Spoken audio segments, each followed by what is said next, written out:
very much, members of the press. Welcome to today's presser. For the record, my name is Felix Keaton, advocate. I appear alongside Mr. Philip Langat, advocate, and Honorable Senator OKIYAH OMTATA.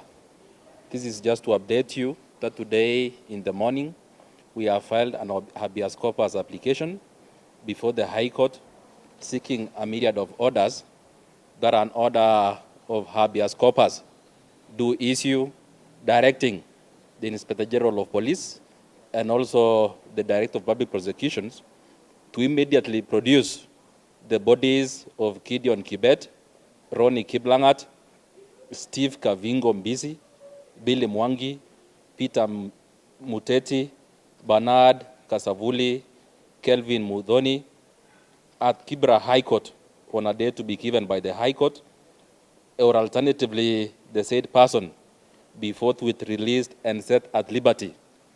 And in order to put this thing into its perspective, the applicants have been reported missing. And we are a country governed by the rule of law. And under the Constitution, Article 49 of the Constitution is very clear that any arrested person should and must be brought before the court as reasonably as possible and not later than 24 hours. So it is our assertion that if these people are being arrested by the police, then as a country governed by the rule of law, the state had a duty to produce the applicants within 24 hours. But they have not done so. That's why we've gone to court to seek the order of habeas corpus.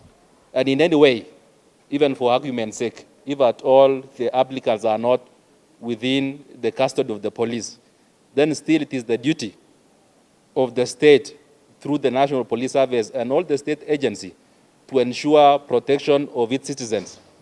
And if I may conceptualize the question of the state, I'll refer you to the writings of one eminent legal scholar called Jean Rousseau, who said that as the people we surrendered our rights to the state so that we can receive protection. So we expect of any government to protect its own citizens. But if the government is to abdicate that responsibility, then still there is what you call the doctrine of inherent self-defense by the people. If at all the citizen cannot protect its own people, then the people, they have a right, inherent right to bear arms for self-defense.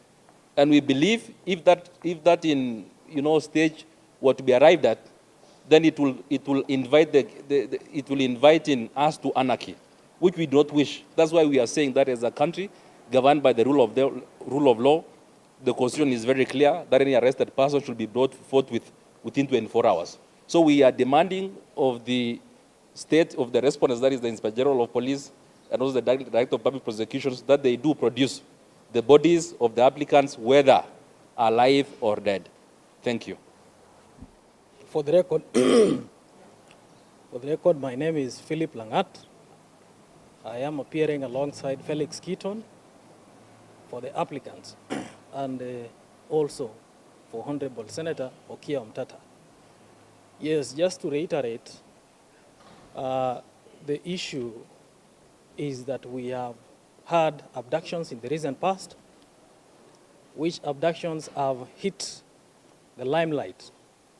And therefore, we are calling upon all the investigative agencies to swing into action with maximum speed and minimum delay so that the bodies, or rather, the missing persons can be produced, whether dead or alive.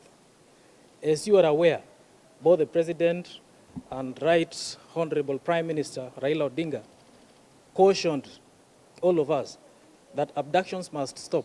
We should not limp back to the days of forced disappearances, senseless killings, and kidnappings. That is why today, as my colleague has said, we have made an habeas corpus application so that the missing persons can be produced by all the responsible investigative agencies. Thank you. Files they have on the abducted people, but it will be interesting if they've got files on the abducted people and they don't know that those people they don't know who abducted the people. That will be an interesting development. But there's a lot of cosmetic things going on. What's important, let them prosecute these people or release them. Let them prosecute them or release them. Because there's no, Kenya is a country governed by law, and the DPP might just be doing his motions.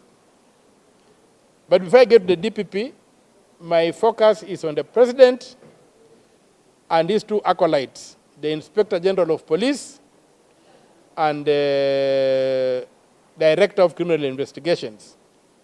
And the third one is the Director of the National Intelligence Service, who must be telling who are the people disappearing Kenyans. We have no doubts they are down to doing it. We have no doubts that they are the security forces doing it. So we are not questioning that we don't know where these people are. We know they are being held by the security forces in an ungazetted detention centers, which is even worse than what happened in the past. Because in the past, people could be arrested and detained in government facilities, and they would be known to be in detention. This thing of arresting people and disappearing them, we will not accept it.